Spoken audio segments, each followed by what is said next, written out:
Indiana Fever insider is confirming that Caitlin Clark is fully healed over that groin injury, guys. The reality is that Caitlin Clark wants to play basketball. She wants to get back and she's rehabbing. And people have seen this clip. This is the first time people have seen her make a deep shot. And again, look, this is from 2 a.m. my time. She's still out here working out during a season trying to get better. All right, picture this. The Indiana Fever, a team everybody counted out months ago, are now one win away from the WNBA Finals. And here's the kicker. What if I told you Caitlin Clark, yes, that Caitlin Clark, might actually suit up in the finals? Crazy, right? For weeks we've been told season over, groin injury, no chance.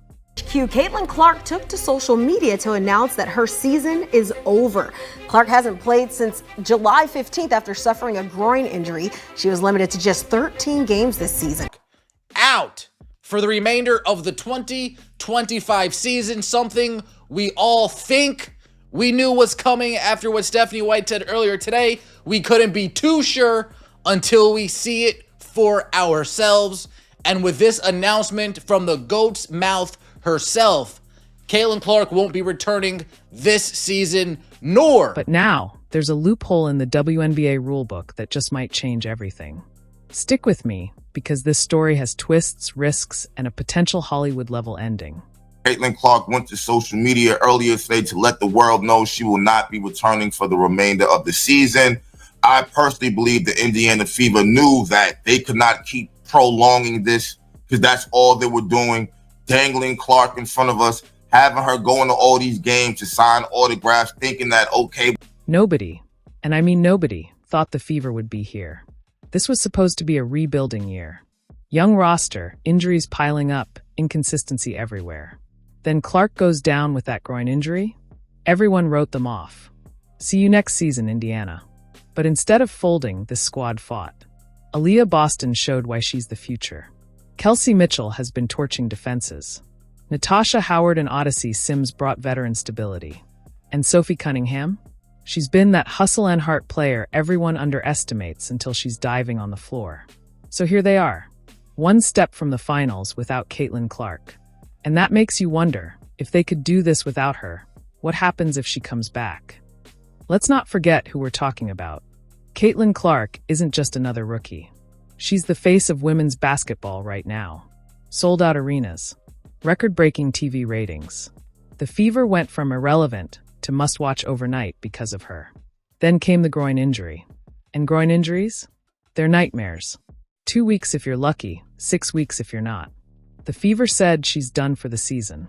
Everyone assumed that meant done for the playoffs, too. But here's the detail most people missed. We're well past the typical recovery timeline, which sparks the million-dollar question. Is she healthier than the Fever let on? Here's where it gets juicy.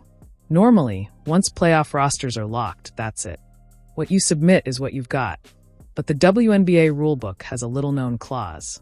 Teams can reactivate players under contract who are on the inactive list, whether that's maternity leave, suspension, or injury. And guess who fits perfectly? Caitlin Clark. That's right. She's signed. She's under contract. She's part of the Fever organization, which means technically Indiana could bring her back.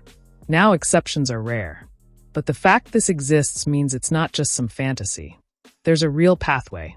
Here's something weird.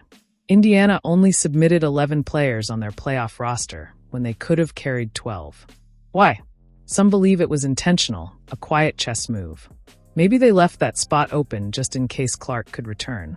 After all, why roll into the playoffs shorthanded unless you've got a bigger plan? Coincidence? Maybe. But it sure looks like strategy.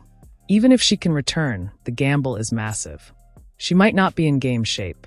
She could re-injure herself. And this team already has chemistry.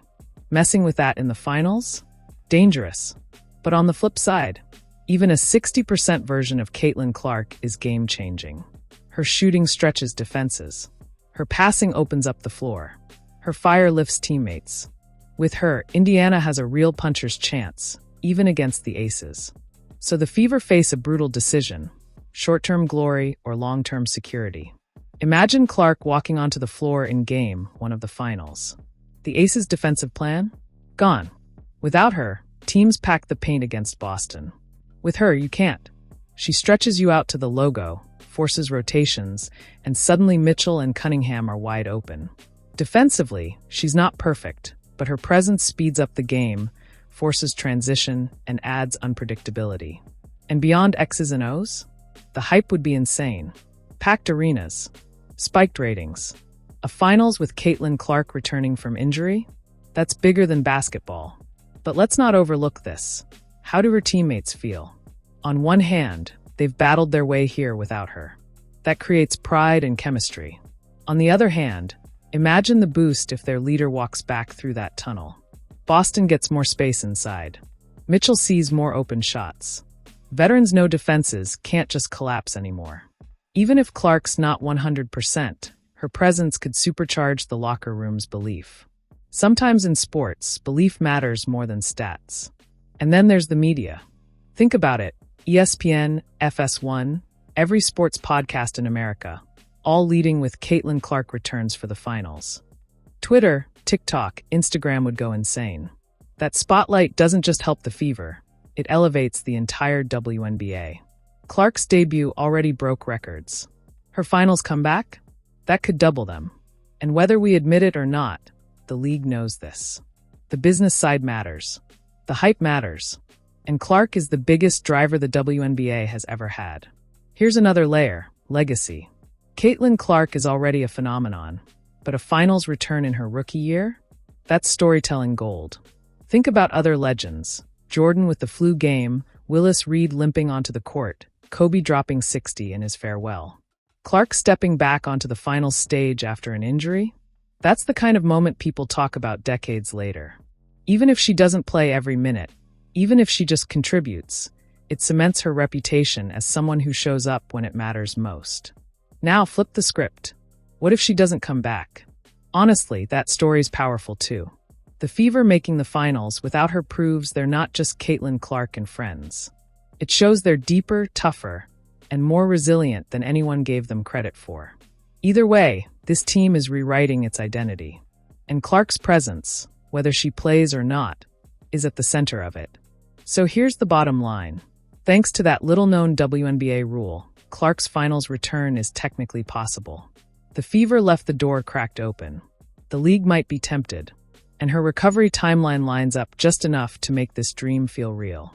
But it's still a gamble. It could go down as one of the boldest moves in league history, or one of the biggest what-ifs. So what would you do? Risk it all for a shot at history, or play it safe for the future? Drop your thoughts in the comments, hit like if you enjoyed the breakdown, and subscribe for more WNBA deep dives. Because whether she plays or not, Caitlin Clark has already changed the game.